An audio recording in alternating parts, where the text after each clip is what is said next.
we're here to help you guys, so please take notes, and hopefully you'll be able to work with David and with Anita here to get your finances in order. And at the end of the day, it's all about making money. If you don't make money, you don't have a business. You can't keep it going. Investors will only have so much tolerance in terms of giving you money to keep going. At some point, you got to be making it yourself, and so you need to understand this stuff. So, that said, my little soapbox over. Hand it over to David and Ronnie, and let them take it over. Great. Can you guys hear me? Let's see here. Yeah, and I actually have a numbers on here. It's going to be sometimes small and hard to see. Move closer. I've actually got a very loud voice, so I think you'll be able to hear me without a mic, but this one doesn't seem to be on, Max. Or do you need it for the streaming? I think it's for the streaming. Okay. I'll it's not too hard. No worries.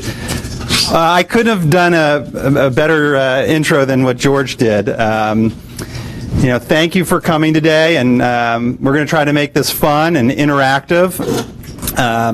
The title is Finance for Startups, but it's really about winning, using finance to help you become successful quicker. And, having finance become your friend. My background is an entrepreneur for my whole life, and I've been an angel investor for the last 20 years. And, what I've found is that it's just an underappreciated area. It's an underappreciated tool that you have to help you navigate your startup. So we're going to try to shed some light on that today. And but feel free to ask us questions along the way. Ronnie, you want to just say a couple things? Hi, I'm Ronnie Lopez. I'm a CPA, and I've been working with startups for the last 20 years or more. And David actually, his company was one of my first startups that I worked with.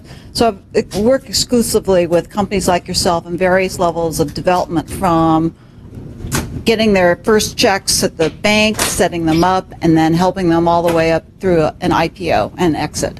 So, but this will be really helpful. I'm really excited to be here and to help share what we've seen, and also to learn from you what you're experiencing in terms of getting your finances in order. Ronnie reminded me that she started working with me when I was your age, so I definitely feel like I've aged a lot. I was meeting with another startup this morning, and just after 2 years, that entrepreneur's hair was gray, but I reminded him at least he had hair. So, again, we want to talk today about understanding how finance relates to the success of your business. I want to give you an overview on a bunch of tools that you can use, but we're really just going to open the door today and give you that overview and help to start build confidence. Finance is really not that complicated. Coding and other things are exponentially more difficult. Accounting is really just basic addition and subtraction, stuff that my 8-year-old son can do without a calculator. So I think once you see it all, want finance to be your friend.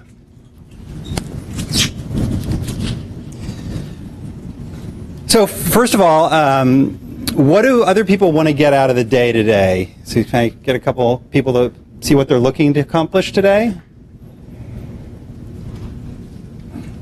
Back? Yeah, I want to, so my company is generating revenue, and I want to figure out, and now we're getting investment, and I want to figure out what should I put where, how should we... How to count and attract for your revenue? Yeah, how to track, should it be tracked separate from the investment, and what should you take out of one versus the other, and just general understanding of how you should manage. Perfect. We'll definitely cover something in that area. I basically want to understand budgeting. Budgeting. We're going to do a little tutorial on budgeting, so we'll cover that. Anybody else? Financial projections. Projections, great. We're going to cover forecasting. What angel investors or VC funds look at differently when we raise seed funding or Series A in different stage of the start? Correct. Yeah, I think And that's one of the points I have up here is like one of the reasons you should care a lot about finance is it will streamline your financings. You know, investors are going to want your financial reports after they give you money, and then, you know, prospective new investors are also going to want accurate reporting. You know, a big area too is when I see companies go to sell themselves, if they don't have their finances in order, sometimes deals get blown up, or worse, the price gets renegotiated. So I think it's another critical reason to track your finances properly. Another common thing usually that comes up in the early stage is what level of expertise do we really need to hire. You know, is it like a bookkeeper, or you need a CFO kind of guy, or basically, what kind of expertise we need to like bring in just to have decent face to show when there's due diligence or something like that. That's a great question, and I think, you know, for most of you, when you're in the developmental phase of a startup, you know, you might be able to do the bookkeeping because it's only a few hours a month, but at some point getting a bookkeeper, and then really as you grow, you might need a part-time controller, but, you know, most likely you don't need full-time people until you're making revenue. But you want to get great resources, and we'll talk about some of them today as other options. Some of the other reasons, you know, I have this hypothesis that you're going to get to profitability quicker with accurate, timely monthly reports. That means less dilution, because if you're, you know, able to deploy your capital efficiently, that means you need less money. And then I think once you get profitable, you can accelerate your profits by really understanding your finances. Compliance is another area that continues to grow in complexity. If it's something like filing a tax return or Providing reports to your investors on a quarterly or annual basis, sometimes that's required. yeah, I know 500 Startups is going to start to get more rigorous, right?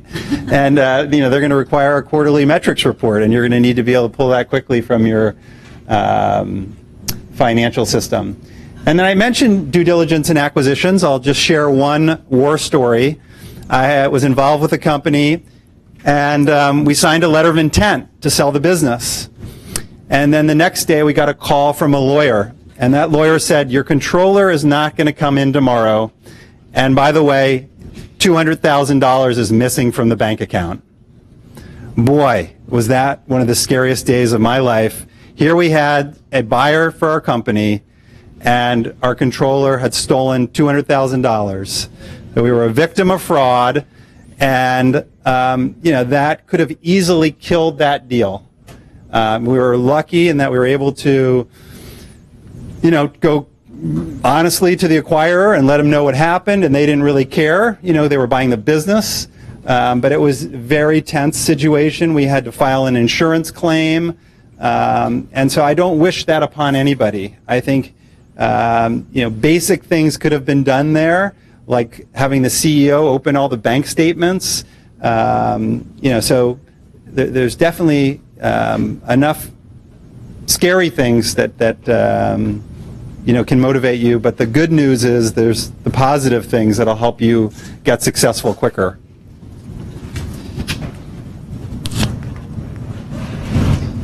Quick outline for today. We're going to do some basic accounting 101. I'm assuming how many people have just no knowledge of accounting? Okay, how many people have some knowledge? How many people have medium to a lot? I don't know. We'll try to qualify that. How many zeros are we talking? So I know how it works in Japan, but I don't know how it works in the U.S. Okay.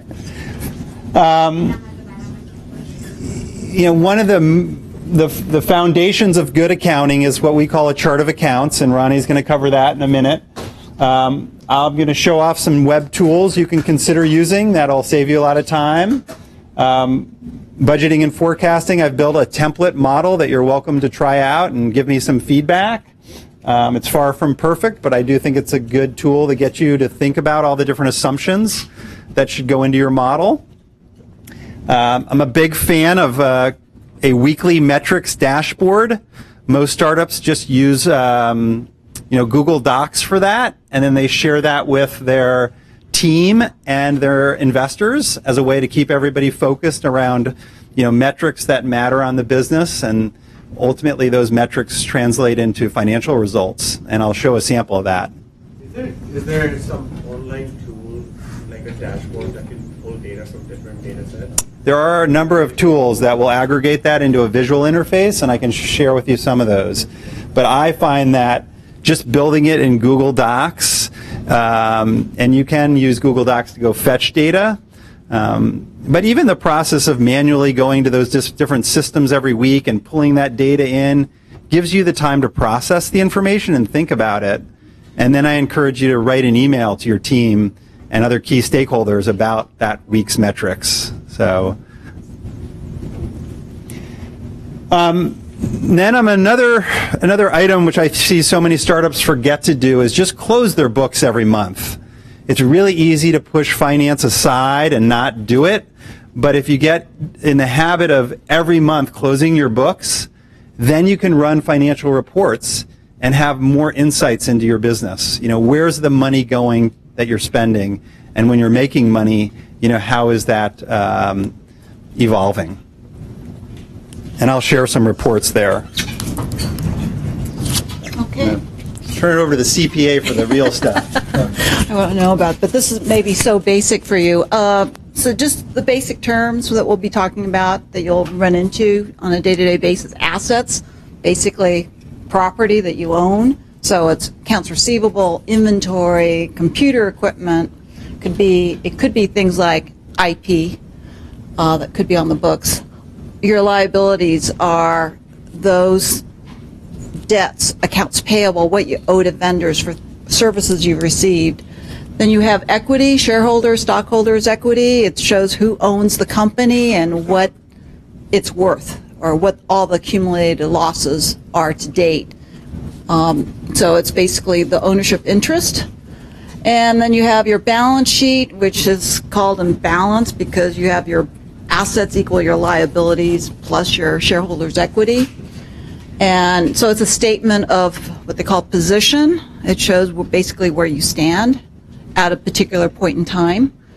You have the income statement, and I guess we can probably go to the next sheet because, so visually this is probably easier to see. This is how it will look, a very basic balance sheet with your assets, cash, accounts receivable, equipment, liabilities, accounts payable, notes, and then your equity, and this shows you the equation. Everything's always in balance.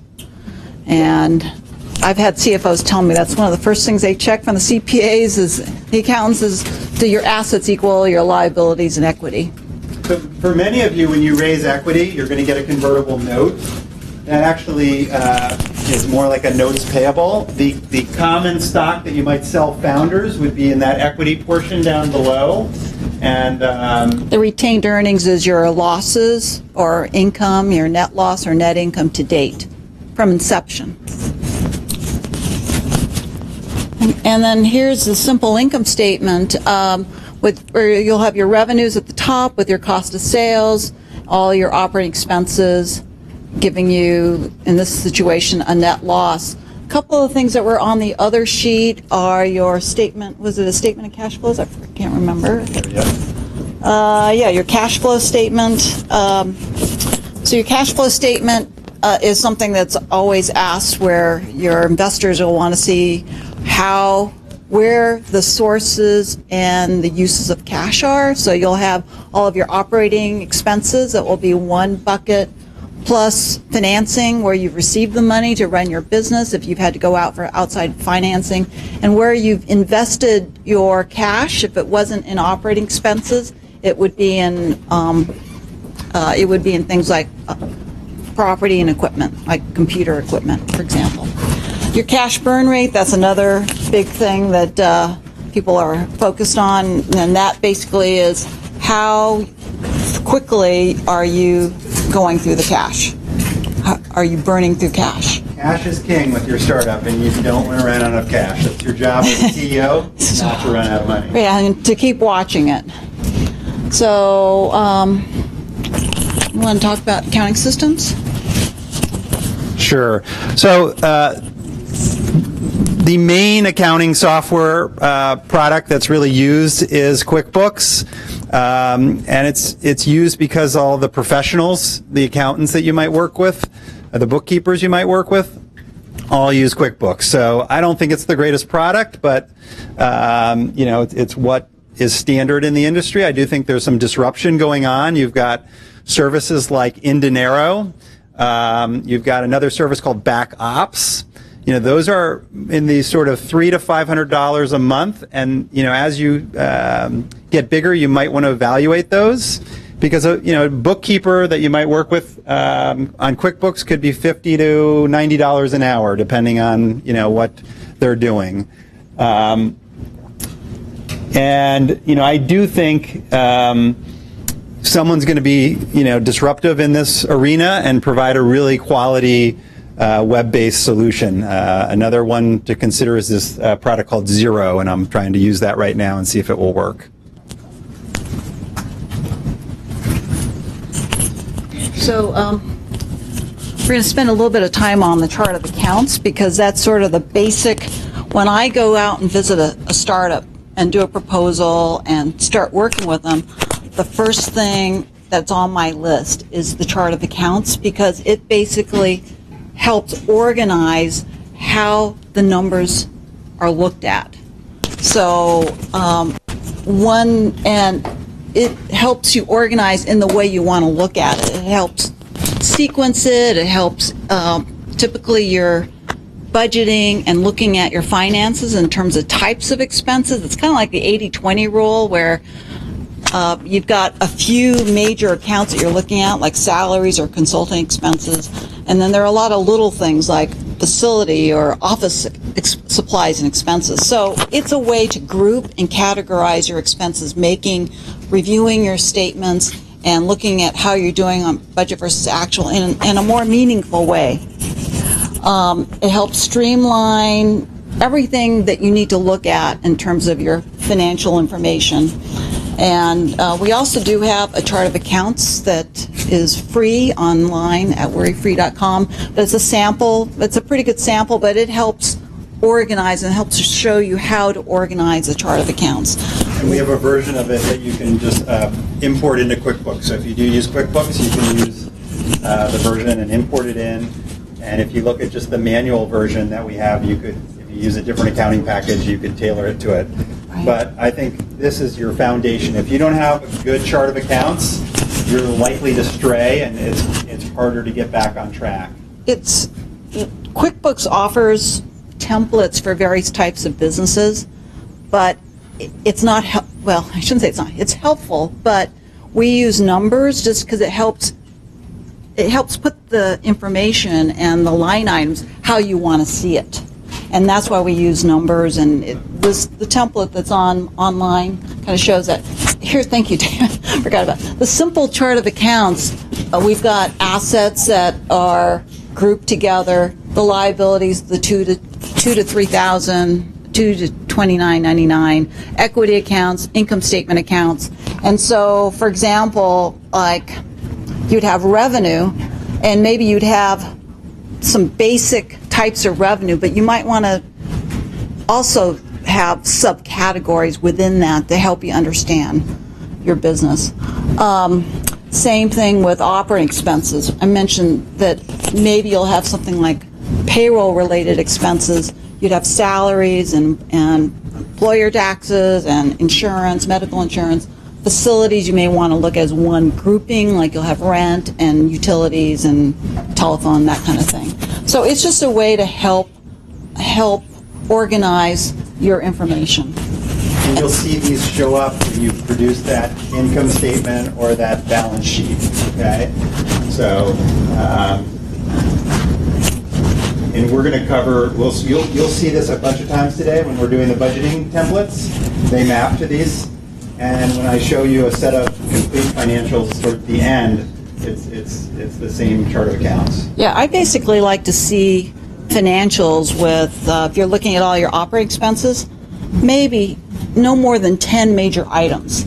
The smaller the better, because usually there's probably 3 or 4 really important categories. and the rest of it is sort of like extra fluff that causes you more time, but it's not important in the end. I mean, you really want to monitor your certain categories. Yeah. Yes, and you know, some look at all these, where does investment go?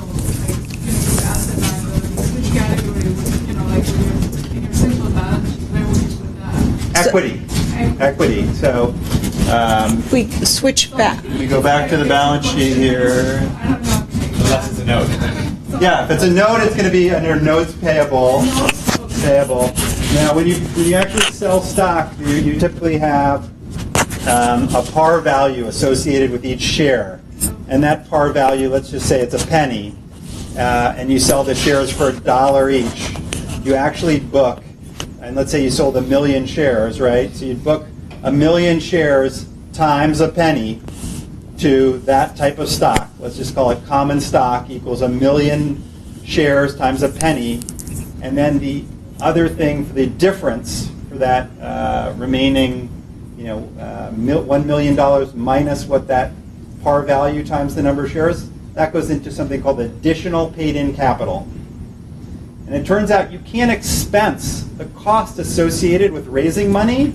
It's called a cost of finance, right? Right. And that's going to be not typically booked as a legal expense, but it's going to be show up in that equity section as well. Yeah, basically you're looking, and they're saying that the investor looks at the financials and looks at it net. So if you had, say, like $1 million financing, but it cost you $50,000 in legal fees to get there, then the accounting world wants you to say that you really raise a net amount of $950,000, and that would show up in your equity section under preferred stock. And I think, if you're new to finance, this is where your bookkeeper can add value to help them do these kind of transactions. And there's another type of transaction when you buy equipment. Most of you don't need much equipment, and I would encourage you to try to expense it if it's just a MacBook. But let's say you had to buy some $50,000 piece of equipment. Well, you're going to have to amortize that over the life of its use. And I often just say, the bookkeeper, you tell me, or the tax preparer, you tell me what the proper depreciation expense is for that period, and have them make that entry. Right. So you get it correct. You don't have to try to fix it later. Right. And usually I think early investors are used to that. I mean, they're mostly focusing on the cash, but these equity and debt transactions are typically something you really do need the bookkeeper, the CPA to look at. So I'm going to pause right now. Is there any questions on our, super fast accounting 101? I do have a book that I brought that I'll bring out. It's like less than 100 pages. It covers all accounting, and it's $10 or $20 book on Amazon. And I think it's good for you to get some kind of just basic book that you can always refer to if you like. What is a cash flow statement? Just whip out this book. And remind me if I don't grab it out of my backpack. But any questions so far? Could we look at the chart of accounts again? We sort of have like ranges of numbers for each category. Those are like identifiers. Yeah. So when you decide to design a chart of accounts, it's nice to go into it thinking, okay, all my assets will be between 1,000 and 1,900. So, for example, my cash. Say I have 2 bank accounts, a checking account and a money market account. So I will give it a number, 1,000, and the money market account will be 1,010. Oh yeah, that's. I'm just trying to see if this one has the numbers on it. For some reason, this one doesn't have numbers, of course. Normally, you'd see the numbers. This was the numbers would be right here. The hosting would be a number, right? Wages would have a number associated with it. And oftentimes when you're entering in like an expense report, I know that 7181 is travel. So I don't even type in travel, I just do 7181. Right. So this, it's just funny that, coincidentally I pulled up an example that didn't have them, but normally we recommend, it's a little bit easier to think about everything's in number groupings. And the nice thing about QuickBooks is that even, and I've run into this quite a few times where you have startups that have already started, and then you go in and you're trying to reorganize, you can always move them around. So you can tell it, like, will happen usually on the income statement, where I went out saying, okay, I want the 7,000 group to be for all my marketing expenses, and I found out that something up here should have been here in the marketing. You can change where it's going to point to in terms of what its header should be, what its category should be. So it's pretty flexible that way, but it helps when you first start out going, okay, is this an expense? You know, QuickBooks tells you what kind of an account is this? Cash? Is it fixed assets? Is it a liability? Or most likely it's always an expense. And then within that, if you know ahead of time, I'm going to set aside my 6,000 to be payroll and my 6,100 to be consultants. It makes it just that much easier. And then later on, when the bill comes in, you're trying to enter it in, and you don't know exactly where it should be placed. And when you go here, see David's got payroll expenses. I want to see if I can find another one here. It's not bad. But not bad, yeah. You can see you've got wages, workers' comp, and taxes. They're all a component of payroll expenses. And you want them all grouped together because they make sense. Exactly. Right? Yeah. And on his budget, he'll show payroll expenses as one line item. So you can collapse it. And the important thing is, where am I on payroll expenses? So you'll be budgeting probably towards payroll expenses, not the individual line item. It gives you like you can get the big picture with less numbers. It makes it simple. Oh, any other questions? So I saw on your website, warranty money. I saw like the free truck account. It's like with a spreadsheet. Are we input that as well? You know, I'm going to give you my email at the end of the presentation, and I'll email you the QuickBooks version, because the QuickBooks version isn't on the site right now. And so take a step backwards. You know, worry-free finance is sort of a work in progress, much like your companies. You know, it's much more in the trying to find a product market fit. You know, I believe that startup finance should be more efficient. I don't know what the product is, so I'm sort of putting everything out there that I'm doing with my various startups, all my angel investments, and you know, I'm really hoping that today you guys can give us some feedback on where your biggest pain is with finance and what tools would help you. So you know, definitely we'll spend some time at the end, but feel free to email myself or Ronnie afterwards with feedback on, you know, what specifically you're looking for to help your startup. This is the book. It's called Accounting Made Simple, Accounting Explained in 100 Pages or Less. And it's got really big text, too, type. So, you know, there's lots of pictures, too, so it's not even 100 pages. Yeah. All right. Can I ask one question? Sure. How much do you feel that startup accounting is different From accounting? You know, are there It's simpler, I think. Especially when you have no revenue, it's very simple. It's just expenses, right? But what I find frustrating is you could grab QuickBooks and you use one of their standard chart of accounts and it doesn't quite work for you. Or I see a lot of people get confused because their chart of accounts is either too broad or too narrow.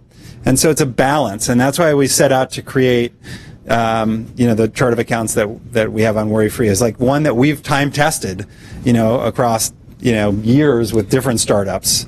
But, you know, in general, I don't think, and when we go into budgeting, you know, forecasting revenue is a little bit different for an internet company, but it's actually easier and fun. A couple tools that I swear by, that I try to employ at every startup that I work with. First is Bill.com. It's a web-based service that'll help you pay all your bills. Someone sends you a bill as a PDF, you just forward it to your company name at Bill.com. It's waiting for you there. You go in and you enter in the payee, and then you assign the invoice one of those chart of accounts expense categories. They'll either pay that provider via an electronic payment, or they'll mail them a check. It keeps a copy of the invoice. It keeps a copy of the check when they cash it. And it integrates with QuickBooks. And it's really quick and easy to use. And I just love it. You can even have someone else enter the bills and then you could approve them. I recommend that a CEO sign every check. And in this version, you're just going in and you're releasing the payments. So, you know, to me, your job as a CEO or a founder who has, you know, that authority to sign should be signing the checks. And this is so simple if they're all queued up in there. The other couple tools that I like, Shoeboxed. I really hate receipts. I always forget them. I don't know what to do with them. You know, luckily the world is moving digital. When I bought some shoes at REI, the guy's like, should we just email the receipt? And I'm like, yeah, I don't want, you know, a printed receipt. What am I going to do with it? But for the IRS, which is our friendly tax authority, you know, they do want receipts. And if you don't have them, you know, they're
various types of monetization that you're going to employ.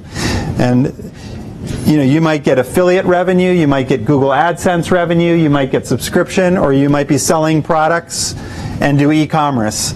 So you could zero out the ones that aren't applicable, and you can really refine the one that is. In this particular model, e-commerce is really going to be their driver, and you can see that I'm trying to show that e-commerce is going to get, the conversion's going to improve each month because we're going to get better, we're going to get smarter at how we convert that traffic. So again, when you clear out some of the revenue methods that don't apply, it makes it a little bit easier. But when you're doing multiple types of revenue, you need to sort of layer in all the different types of revenue.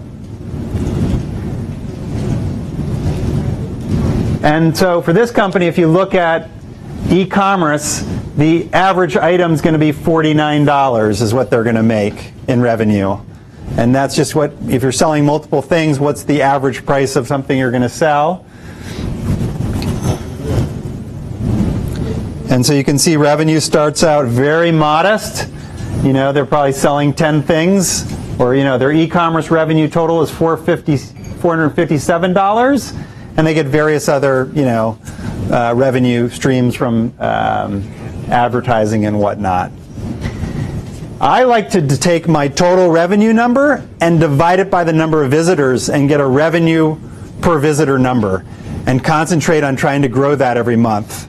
So I do think you can simplify an internet business to revenue per visitor and cost per visitor. So your cost per visitor is really your marketing dollars divided by the number of visitors. It gives you like a good common metric to monitor progress. So this is probably the most complicated part of this model, but it's, once you understand it's traffic converts to different monetization actions. Each monetization action generates a certain amount of money, and then it's just, you're just basically multiplying things to get to a total. I'm going to pause because there's probably some questions here. I got a question. Yeah. Like, I've been trying to do something like this for myself, and my question was I'm trying to look for a formula that if I was expecting 60 orders, but if I had 88, that it would automatically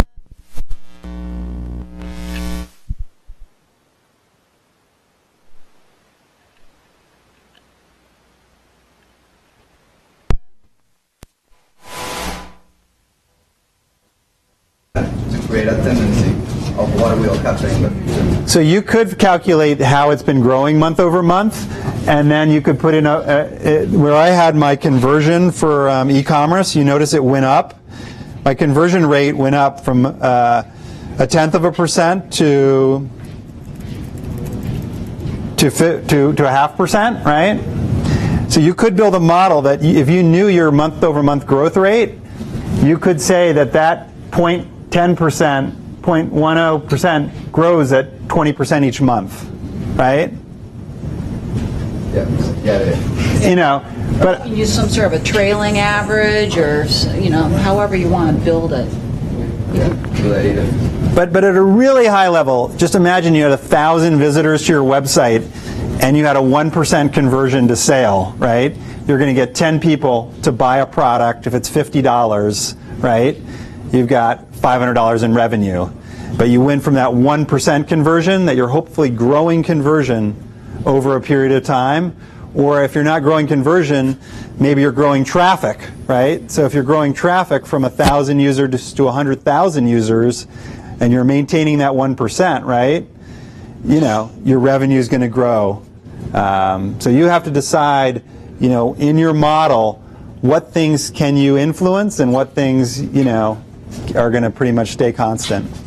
I was going to ask, it seems like a lot of what is up here that it would be very, I'm sure there's a startup out there somewhere that we could hook up an API, for example, that makes it so that it would auto-calculate a lot of this? And obviously, like, I want to know, like, the model how it works. Are you aware of any ones that we can just, are you aware of any, like, API offerings or startups that do this where I could look up in terms of my database and then have it generate things like this?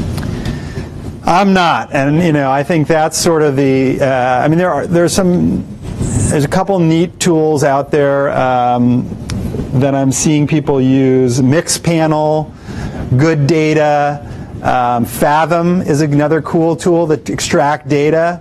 But ultimately, I'm a big fan of building a simple model, which is your budget. It really doesn't take that long. Gets you to think about all the different drivers. So we talked about traffic as a driver. We talked about conversion rate as a driver and what the average selling price is. And that's what's ultimately feeding into a revenue line on my budget tab. Part of the reason this one's a little complex is the various streams of revenue. I tend to think a business that has multiple streams of revenue is stronger. You have another challenge with a startup, which is focus. You need to do something incredibly well and then, maybe layer on additional revenue.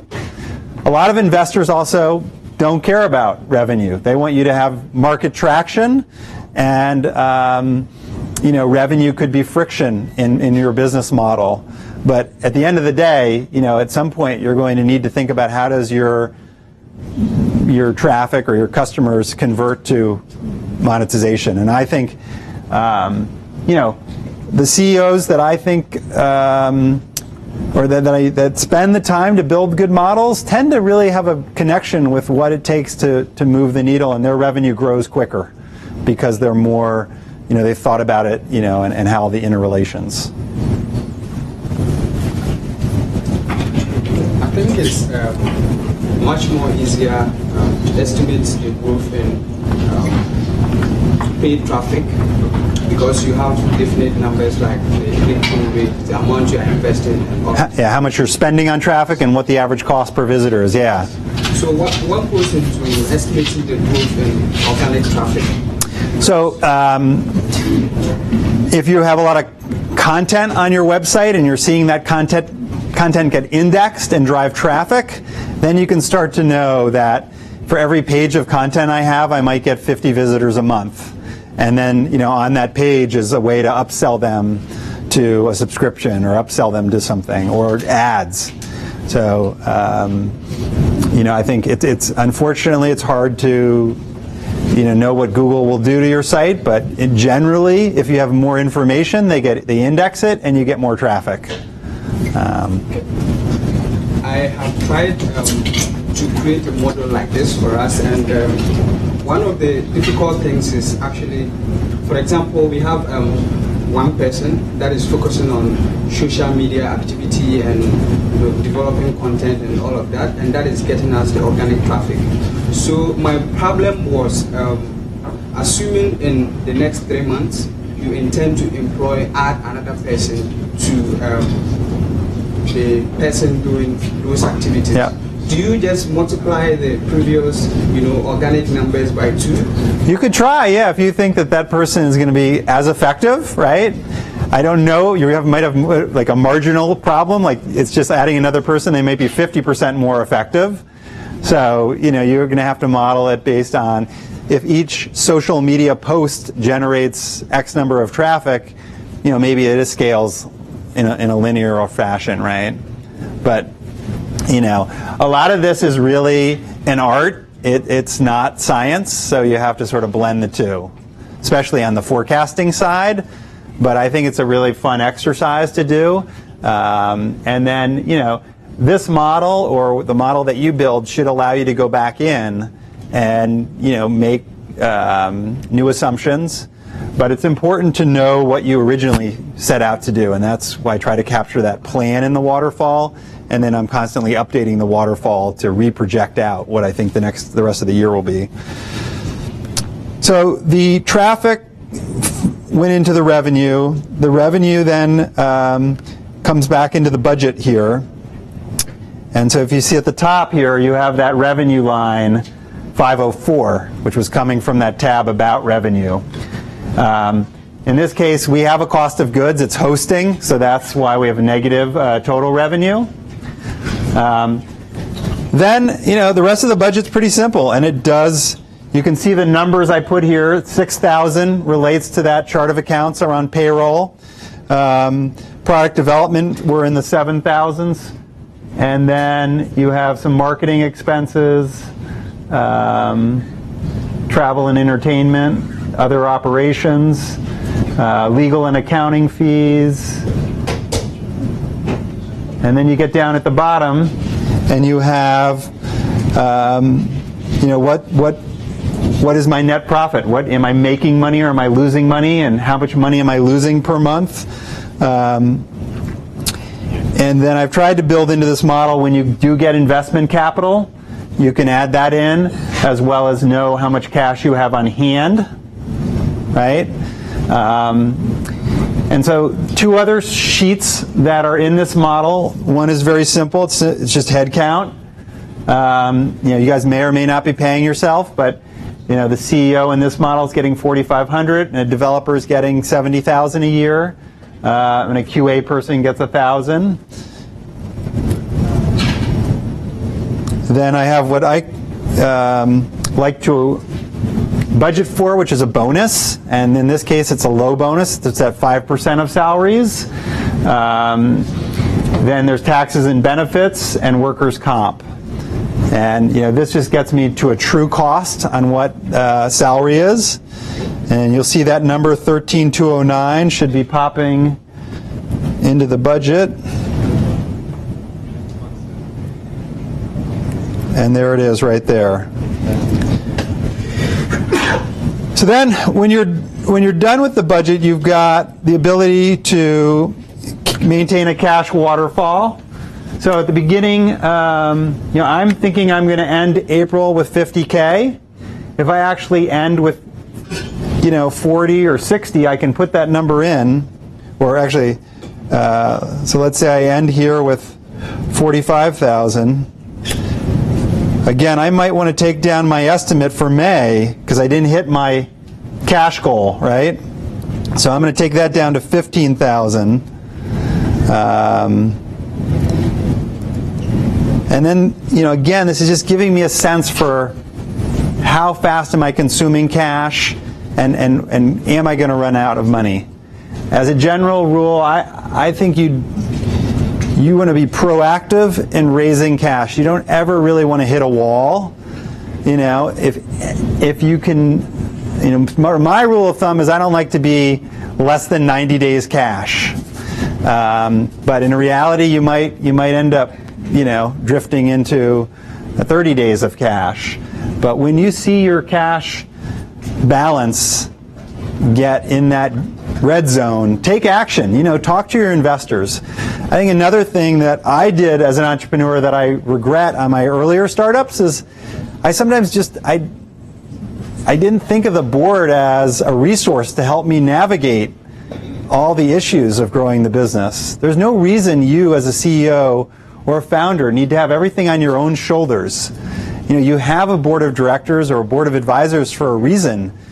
And you should be sharing these financials with them and getting their input and having them help you navigate, how do we raise additional funding, versus I hate when I get a entrepreneur that sends me an email, we're out of money, we need to raise money quick. Well, why didn't you just give me some signposts along the way and talk about opportunities and challenges? But I don't see any reason why you don't want to share your finances at least quarterly with all your investors, and maybe even monthly, and maybe this metrics dashboard on a weekly basis to show them how you're doing and get their support and allow them to help you with challenges. And then there is a tab that rolls up that entire first year with what's your average that you're getting in revenue per visitor, how many people did you average for the year, what was our total in all these various expense categories, and then I've just done 25% growth and 30% growth and 35% and 40% growth for subsequent years. Because I think at a really early stage, you have no idea. But you can begin to, just do broad estimates. How do you plug the waterfall into this as it changes? Okay, so like if you change, like just explicitly, if you in the traffic one automatically flows into the revenue one, which then flows into the budget. Okay, so it's the budget will pull like the most current line. Exactly, it's supposed to. It's supposed to have. So April, let's say May revenue is supposed to go to the. Okay, so May traffic on that revenue thing grabs from the waterfall. Right, so you've updated.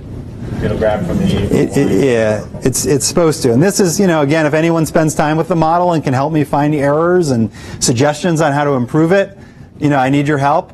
Ultimately, it'd be great if I could develop it as a full web tool where you didn't have to, be dealing with spreadsheets. But the cache, it's probably not hooked up, but it could be taking the cache from that period, like the ending cache at the ending April could be plugged into that waterfall, and should be, right? So where I went here in that cache waterfall, I plugged that number in, but it really should be just coming from the budget right here. There's an actual line item where cash on hand is right there, right? So it's not hooked up. So I guess what's important to be aware of is like some of these, the annual forecast is going to change as you change the waterfall, and so it's important to sort of snapshot that appropriately.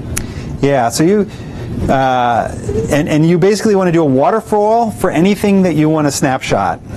And some people will do waterfalls for many different things. Okay. But I think I think of a traffic waterfall as being really important because that's a big function of revenue, and then cash. But it's really easy to hook up the cash ending period to that waterfall, and that would save you the time of updating the actual, but you're still going to have to reforecast cash forward, right? So ending cash April, now I've got to rethink what my cash should be. So I was very quick to go over this model. It's far from a perfect model too, so I really encourage you to use it as a starting block and rip out things that don't work for you and send me feedback on ways to improve it too. Any other questions on it? Okay. You're going to send us this model? This is all up on Worry-Free Finance, and if you have trouble with it, let me know, and I'll just share a version of the Google Doc with you. Your slides are also there? We will make the slides available, yeah. Oh, okay, good. And so, yet another reminder, don't run out of cash. It makes your life a lot less stressful. So we've covered most of this. I'll just see if I like to think of your mission as to increase traffic, optimize conversion of that traffic, and increase that revenue per visitor.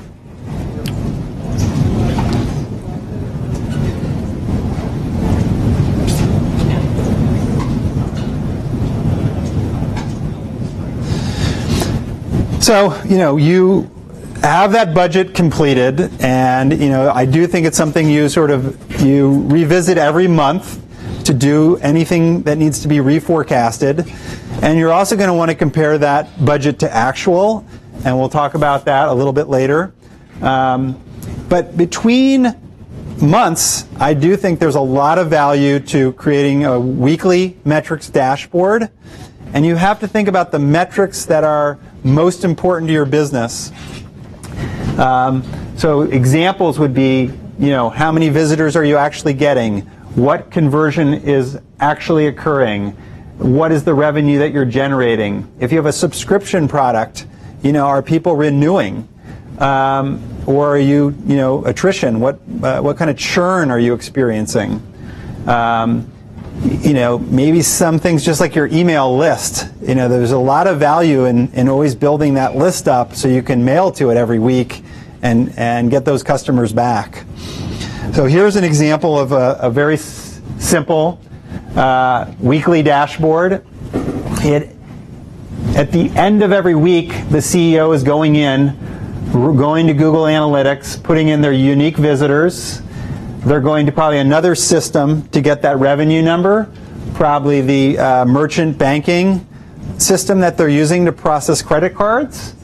They're then able to calculate their revenue per visitor, which is, their their revenue number divided by that visitors. So again, just simple math. And we're seeing that, it goes from 42 cents to 53 cents to 63 to 79. That's kind of interesting, so it's bouncing around a lot. Normally, I don't think of numbers having that much variability, but this could be seasonality. So if your business has a seasonality, this business actually sells a subscription service to churches, and it turns out that Easter is their big season. And again, you're seeing, that seasonality really hit and maybe driving that conversion rate up. This could be the summary tab on your Google Doc, and you could have individual tabs for just your traffic and for conversion. Another thing I like to do with my summary tab is write a note about that week. Did we do any special marketing activity, or did we change something on the site? Because that'll give you perspective on what things are you doing and how are they influencing your results. And then once you've finished this, you simply send an email to your team and key stakeholders and say, for the week ending 4/14, we did 67K in revenue, and, gets everybody thinking about, how are they spending time? Are they spending time on activities that are going to influence these metrics for the next week? So I find it's a very good discipline to do it, because then you sort of remind yourself, what should I be focused on? I think it's so easy to get distracted when you have a startup, because there's a million things that are coming in and pulling you in different directions. What is ARPU? Average revenue per user. So, your hero here at 500 Startups has lots of slides on metrics. You just Google Dave McClure and metrics, and you'll find great presentations. I'm sure he'll give you one. But, think about the metrics that are going to be important to your business, and then you're thinking about activities that you can do to influence those metrics. And then track them and measure them, because if you don't, you're not going to see week-over-week improvement. And if you don't see week-over-week improvement, you're spending money every day and you're losing money. So the key is, how do you get on track and growing? Any other questions?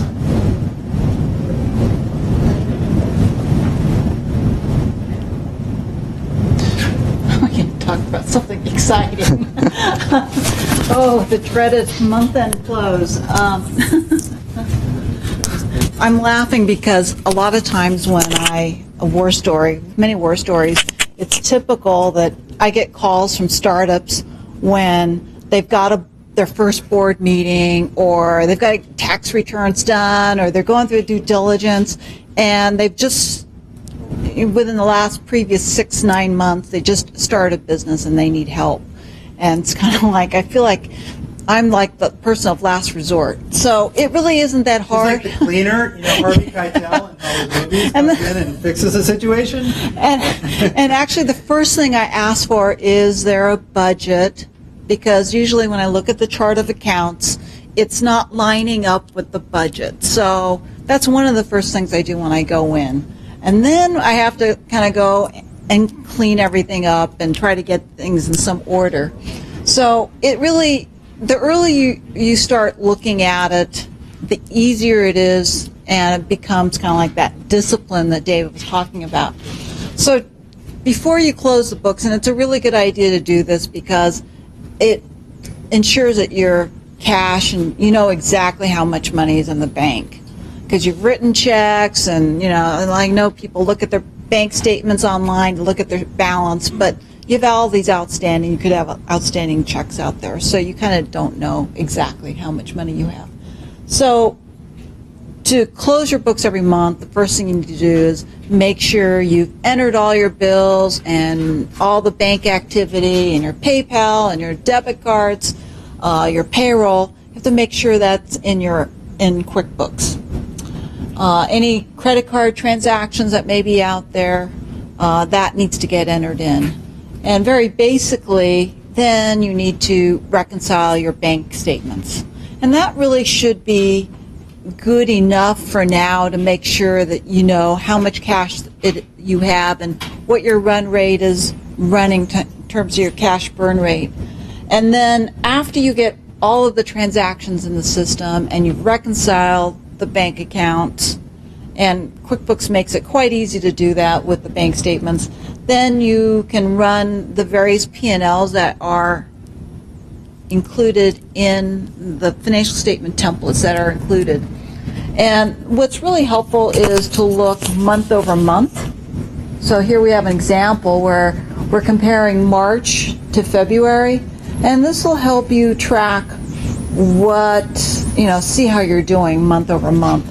You can catch certain things like revenue other. What's in that revenue other that we had in February? And why don't we have any of that revenue other in March, right? Now, I can look and I can say, well, February actually is a shorter month by 10%, right? So, it makes sense that March revenue grew by 10% because there's 10% more days. And then the same is true when you go down to the expense categories. When you start to see a category missing a lot is where I get nervous, because that means that if there were no credit card processing fees here, someone forgot to enter them in, and they shouldn't have been able to reconcile the bank.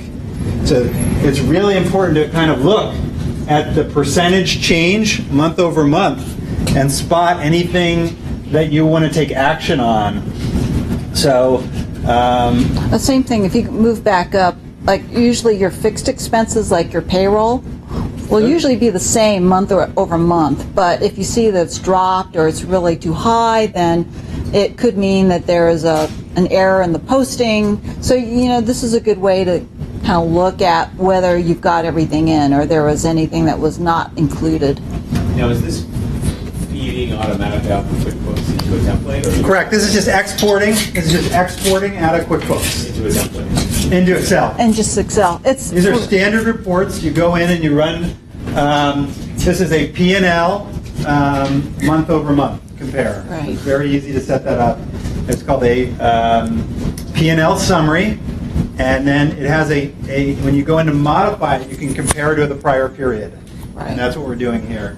And I find it's better than just looking at standalone month, because if I'm just looking at March, I don't have the context. But when I put it next to the prior month, or you could even do quarters, right? You could compare Q1 to Q4. Or you could have all the months where it's kind of nice to see how you... So that's where on the left side it'll flow better if you've done the chart of accounts, right? Exactly. Exactly. And the last thing you want is inconsistency of using that chart of accounts. So like if you're putting in consultants, let's say somebody booked a consultant here for $6,000 in March, but it really was something else. Right. You're going to see problems crop up that way. Right. But most of these are all miscellaneous. That went up, but is it enough to worry about? Right. Probably not in a business like this. So this is an example of what I think is the most important outcome of good finance is accurate, timely monthly reports. And you, as a owner of the business, taking the 15 minutes to essentially, look at this and decide, can I take some action on my business? A couple other reports. Before you can feel good about the P&L summary, you've got to go through line by line on the detail. And this may seem overwhelming, but it's no more than 15 minutes to make sure things are all been categorized correctly. It's really easy. Well, just do it. The important thing is to do it sooner than later, because if you're looking at it after the 15th of the month, it's almost like old news. You really want to look at it as soon as you can because you can act on what isn't there or what doesn't look right, and you have a better memory, a few days after, and you can do something about it for the current month. You don't want to wait until the end of the month to figure it out. Quick question, like when we go to the bank to open the bank account for our business, we just set up a company a few months ago, and then the bank teller told us that normally a business they open two different kind of bank account for checking. One to receive the income and one is the outgoing income. Disbursements. And usually how we gonna do the fund transfer? Do we do like the budget forecast for each month and then we take the money from the incoming and transfer to outgoing, or do we transfer every time that the outgoing account actually need the money?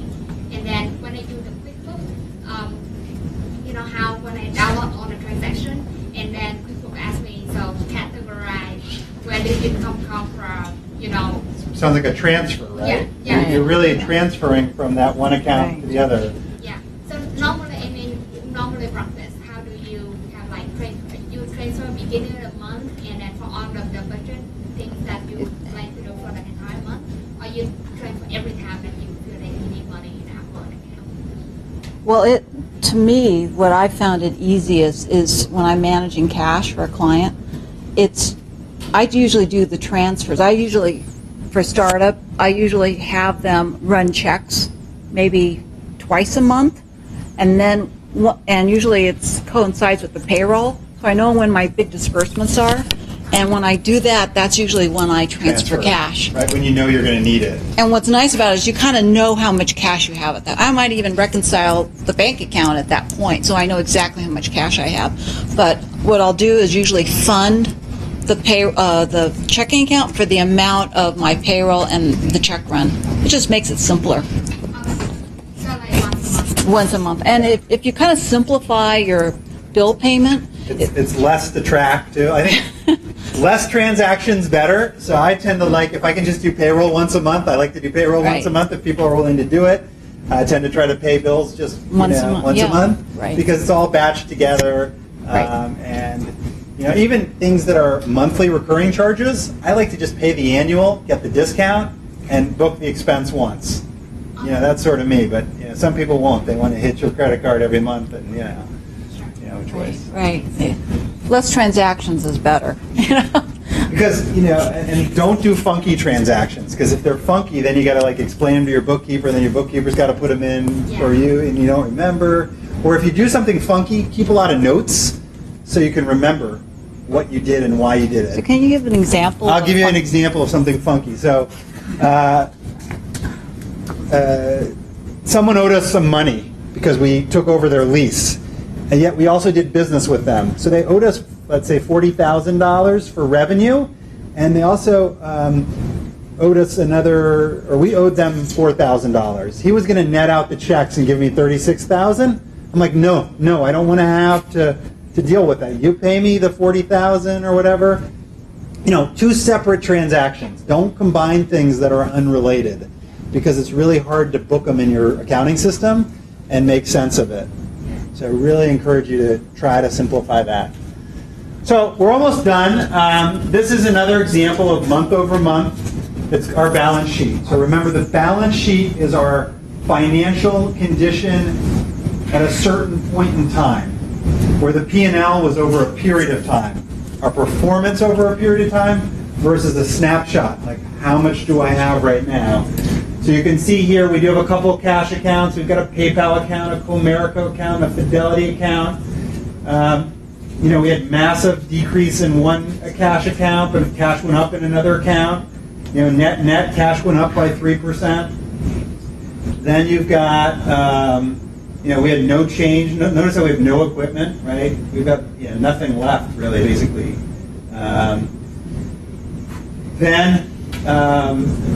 We have acquired a couple domains with this company, so you see those.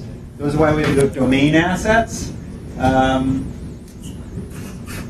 But finally, someone had mentioned earlier, equity. You can see we owe various tax authorities,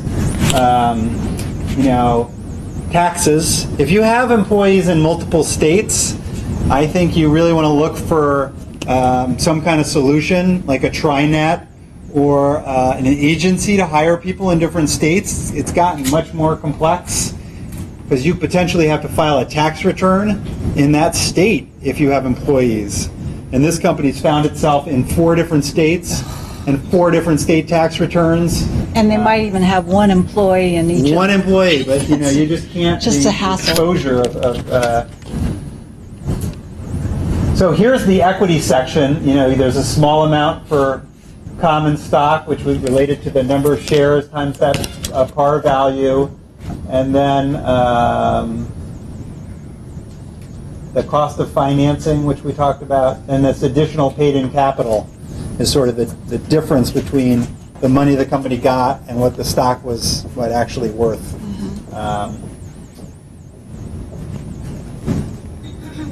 So, hopefully we haven't thoroughly confused you. Hopefully we've opened the door to finance. You know, another personal story is when Ronnie and I met and I had my first startup, I didn't have any confidence about finance. And as the company was growing, I thought, wow. Really? I didn't know that. I didn't really have any confidence about it. I was like, part of the reason I sold my business was because I was growing fast and I just didn't know if I was the right person to take it to the next level. Well, you are. This is very, very basic stuff. You just have to understand, what are these different financial statements and what are the components of them. But within them, it's all simple math, okay? And I would really encourage you to increase your confidence in this functional area. And I mean, for me, it was so bad that I sold my company and I went to go get an MBA, okay? Because I thought I needed to know finance. Well, I didn't learn anything at the MBA level that I couldn't have learned on the job or that I hadn't already learned. You guys are lucky. You're getting paid to go to MBA, right? The beauty of these accelerators are you're getting money to come here and you're getting great people that'll help you grow your business and you're doing something real, not theoretical, right? So use finance to help you find success quicker and help you, just like you're using every other tool to your advantage. Don't undervalue, don't underappreciate finance. Finance really is your friend. So keep good records, watch your numbers, be successful, because you will be, and we're happy to help in any way we can. Both of our emails are up here. We'll make sure this presentation's available to you. My goal in giving this talk was to better understand the how a product could be made to help you. So I really would appreciate your thoughts on what would be the ultimate tool to help you with this area of your startup. And if anybody has some thoughts right now, I'd love to hear them and see if we can have a little discussion and more Q&A. I wanted to just kind of go back to the very beginning of your presentation and it kind of ties into your comment. You mentioned there's a number of services that are coming out for disrupting this space. I'm not completely clear on what Narrow does versus QuickBooks versus the bookkeeper. Maybe just do they have a landscape system a little bit? Sure. Like what's explicitly confusing to me is like there are things I have a bookkeeper. Okay, the things she does, it's not clear if some of these other services are replacing them with an actual software tool or they're actually just doing it with people and monkeys in the background. You know what I mean? Sure. So I think if you have the right chart of accounts and you have a quality bookkeeper and has a good process, that's probably going to serve you very well. Okay, if the cost is right, but most importantly, are they delivering you monthly financials? Do you have a process that helps them categorize things they can't categorize? I see a lot of it fall apart because bookkeepers aren't that good or they have too many clients or whatever. So the beauty of the Indinero service or back ops, which I don't have direct experience with, but to the best of my knowledge, they are bundling the software and the service component together and allowing you access to everything over the cloud. I find with the bookkeeper and QuickBooks, there's no really good online solution. It's often a hosted service. So you have to like log into a remote server, bring up a desktop version of QuickBooks, which I think is far superior than the online version. So the QuickBooks Online. I'm not a fan of it, but maybe if your business is really simple, it'll serve you okay for a while. But the most important thing is if you have a bookkeeper, are they giving you accurate, timely reports, or are you having to go back to them? And are there mistakes? And if there are, get out of that situation because it's not going to get better. Demand higher service, set expectations, and see if they can rise to it. Sometimes what happens is you get sent over to some person in that bookkeeping firm and then there's turnover but BackOps and Indinero, again, they provide either a bookkeeper and the software together in that cloud environment. I believe BackOps even gives you more of a controller and a CFO capacity too, so they'll help you on a sort of higher level. Xero, is an interesting one, or Wave Accounting. They all have their pluses and minuses, and they all have to integrate with different other tools that you might use. So I think it's probably a couple of years away before we have Nirvana, if we ever get to it.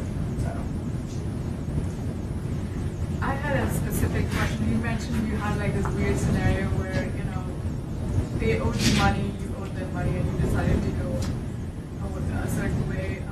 I have a similar situation, but it's more along, we told one of our customers that, okay, they don't need to pay us, they can pay us once they start making royalty on this particular product. So then how do you do the accounting for this? And once we can return them so much money, then they can pay us this fee. So they're going to owe you money, correct? Yeah, they will owe us money for a while until we make them enough money, and then we deduct it out of that. So it's like a weird, it was like to get started. Here's what I would probably do. Yeah. If they owe you money each month, I would create a fake invoice in my accounting system to do revenue from that partner.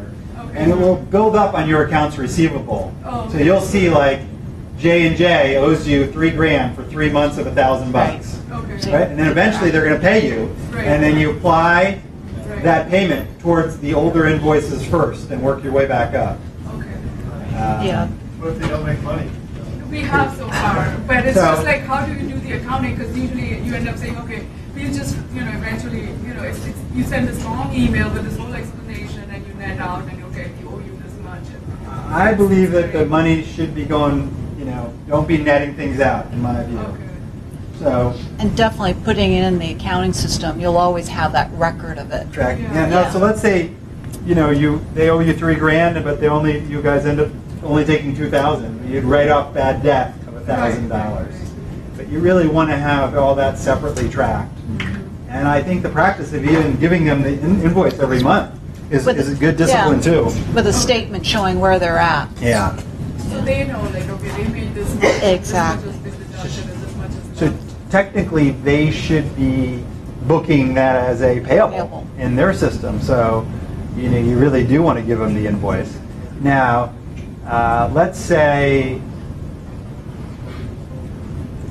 if they can deduct things from that invoice, then you could apply a discount, on future invoices. But I like to keep it really clean, so you can measure the value of that relationship.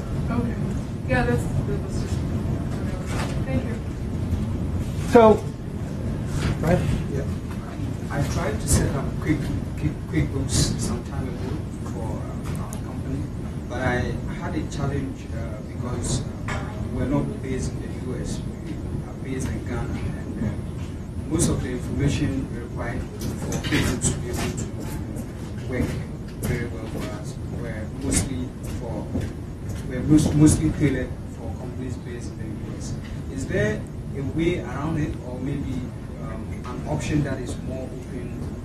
I thought there was a version that I have a client that is actually, they're headquartered in France, but they have offshoots one here in the Valley and Belgium and Bahrain, and they love QuickBooks so much they're trying to put it in everywhere. But I thought there was a version that is U.S., Canada, and other, and I don't know if you've looked at that, but I haven't tried the other version, but I think you have an option. There is an option as to which version you want. I would email them too or something support. Yeah. This other package that I referenced, 0xero, seems to be strong in other currencies and everything. But again, I can't really endorse it because I haven't fully vetted it. So. Yeah, and also the new QuickBooks has the newer QuickBooks also has an option of different currencies as well. So they may be getting more up to speed. Is that online version or desktop? This is the desktop version. Yeah, I think we're both fans of the desktop version over the online. It's just, but easier. Talking about QuickBooks, right? Yeah. QuickBooks, yeah. Can you comment more on that? What were the liabilities in the online? You want to go first? I'm a big fan of having multiple windows open, and with the online version, you're stuck with whatever is on the screen. So desktop is far more flexible.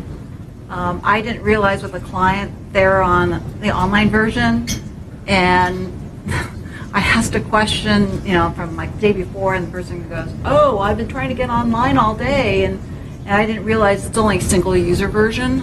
Where if you had a hosted version, you can be set up on a multi-user. So I thought for sure if it was online, you could have more than one user on it, and I have my own username. So I thought that was really a disappointment on my part that it wasn't that. But if it's working for you, and you're able to get these monthly reports accurately, then I wouldn't change, right? It's only if you're experiencing issues, then you would look and say, what other solution best serves you? Yeah, it's also a one-way street where you can go from the desktop to online, but you can't go back. You can't go back, right? When the investment money is being sent to other countries to pay over there, the salaries, the taxes over there, like Mexico, like how do I put that I got out the money, or should I, like, how do I pay taxes for that? Like that's, I don't know. Do you have another company set up there? Yeah, I have another company set up. And the other company is actually paying the payroll? Yeah, but the investment came It's to this from company. here. Yes. So like, what's the good way? So basically, and it's a subsidiary of this company, of your company. That's still not a subsidiary. It's not a subsidiary. Then you would have, so you're receiving the investment here, so you have to It's record. like contract labor at that point if they're not related. Exactly, yeah. So, two different companies. The U.S. company is contracting; it's an expense that it just happens to be paying this company. But when you're a formal subsidiary, so if the U.S. company then owns this, it's more of like a transfer. Exactly. And then the expense just happens to occur here. Okay. Right. But now you're like you need an accountant, right? You need an accounting firm. And you may a have bookkeeper is not going to be good at that. Yeah, and you could have tax issues too. Yeah. You have two true contracts about transfer pricing. Yeah. Right, exactly. Sale value market and stuff like that. And possible tax ownership issues too. Like if this, like right now you've got an issue where you're, do you have a contract that says that the U.S. owns everything that the company in Mexico is doing for you, right? So where it becomes clear when they're commonly owned or whatever. Exactly. Yes. Move your team here. Super customer. I have a very specific question to our use case. So basically, we are a marketplace for source code. Marketplace for what? Marketplace for source code. We help software developer monetize their open source project. And so every month, we basically sell licenses for components that other developer put on our marketplace. So we're taking 30%, they take 70%. But we are paying them after a month.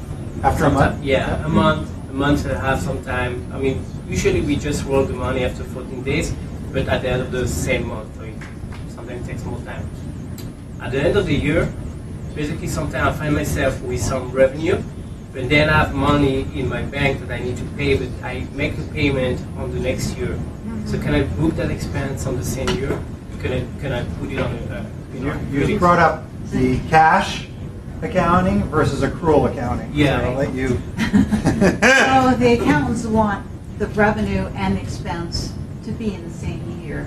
And it's nice, it gives you a better picture if you have it matching in the same year. And so if you're paying, it's impossible for us because we have to wait 14 days for various. So if you're on a cash basis, yeah, that becomes, and you pay that in January, it's a January expense if you're on cash. If you're accrual, then it's an expense for December or whatever. Right. But it just happens to be paid in so January. just book it as an accrued expense. Exactly. If you're accrual accounting, then I would book it as an expense on December 31st. What are your royalties that you have to pay? So either I am on accrual or either I'm on cash. Yeah. I can be both, right? That's correct. Okay. And if you've already finished a year, you probably had to pick one. If you did a tax return, Well, taxes are due. I think we picked the accrual because if we had picked the cash, then you probably we had to pay taxes. Yeah, taxes and profit. And stuff like that. We had a lot of accruals. Yeah, if you had a lot, if you're sitting on a lot of money in the bank in December, and you're on cash basis, you could get a nasty surprise. And some businesses that are cash forward because they're selling something like yours and then paying it out the rev share later, I think you want to be on an accrual. So what happens if a startup wants to work with you guys? What is the way forward? oh, well, I have a number of stuff. Yeah, so you could just contact me at my and usually what we'll do is we'll sit down and talk to you and find out, a lot of basics like who you are, what your business does. We come up with a plan in terms of what we need to do to set you up and agree upon how often you may or what you want to see from us in terms of monthly financial reporting or quarterly. With really small startups, we'll generally recommend quarterly if there's no need.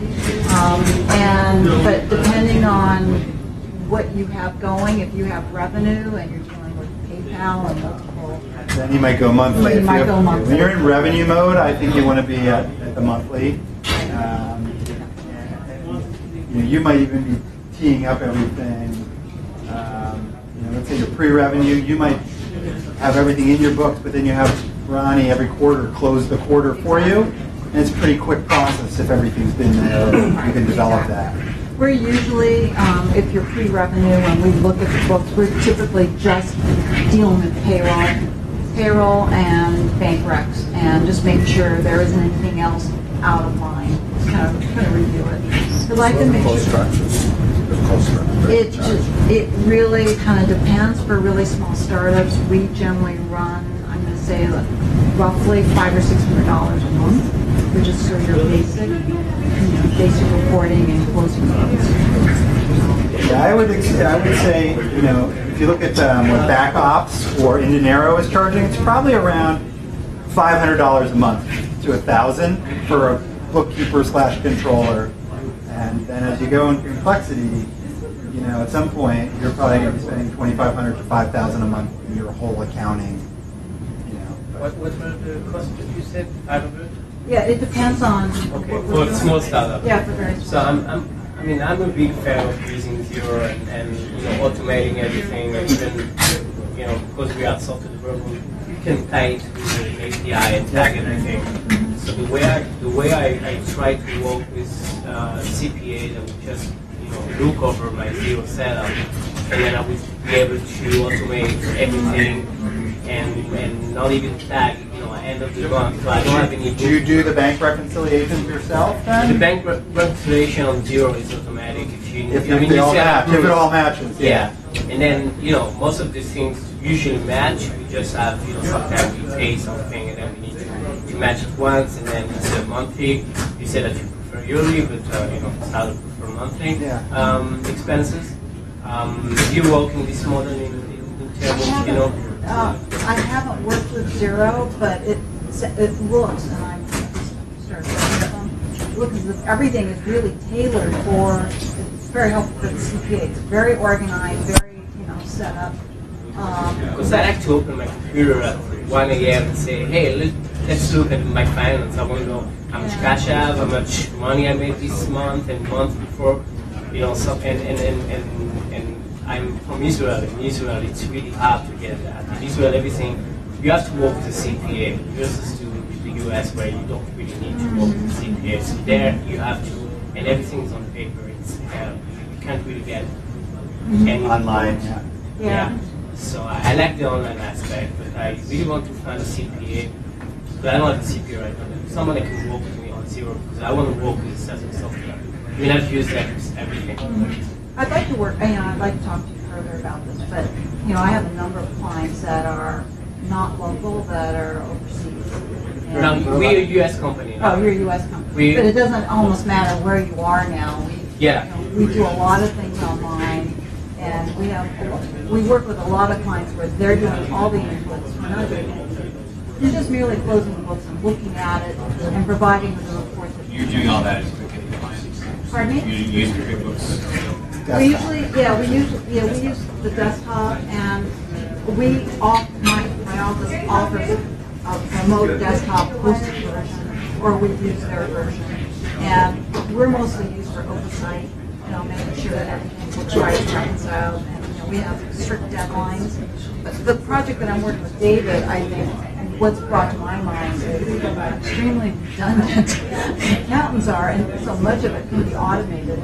I've tried to push as much down to my client because I believe that they know their numbers better than an outside bookkeeper, and they know where things belong. And I like to work with them in terms of their budgets to make sure, it helps us make sure they're getting all the right reports and they know their numbers. But definitely, I feel like that's our service is not putting the numbers in. That's bookkeeping, right? And if you can automate all the bookkeeping, right, by downloads, then you want to use someone like Ronnie to help you. To be on top and just make sure that everything. An outside perspective, and make sure you're closing your books, properly. Or also plan accordingly your taxes and everything. Exactly. Make sure that I don't end up with a lot of cash and then I have to pay a lot of tax. Maybe know that I need to hire someone before the end of the year. See, exactly. One of the things David mentioned, one of my clients is a French company, sub here, and they have a team here, and the general manager has no time to deal with where they are with the books, and they rely on me to get everything closed on a monthly basis. They send it off to France, and then I am monitoring the cash to make sure what they're sending us for cash is enough to cover the next 2 to 3 months. And we have sort of a system set up, and I'm kind of the local watchdog, kind of review how things are going. But I'm not doing things very detailed level. We're only making sure that we're looking at reporting, taxes, compliance issues, cash management for the parent company and for the local company. So it's more at a higher level.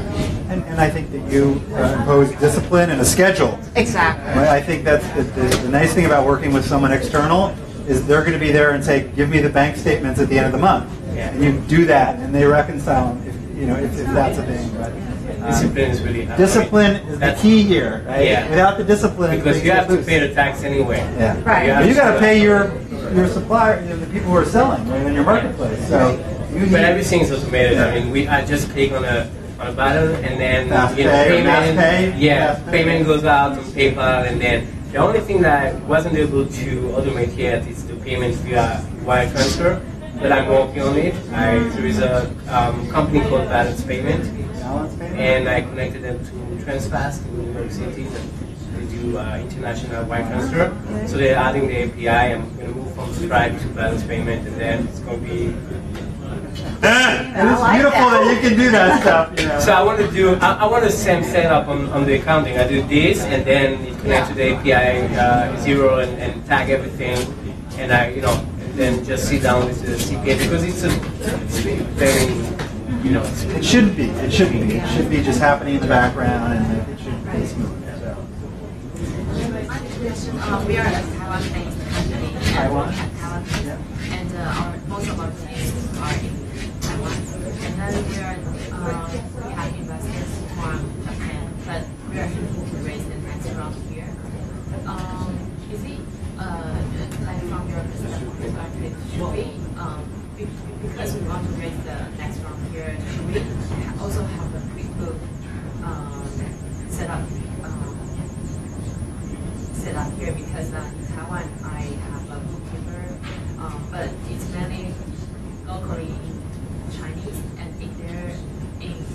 knowledge. Like I'm not so sure if they the bookkeeper things.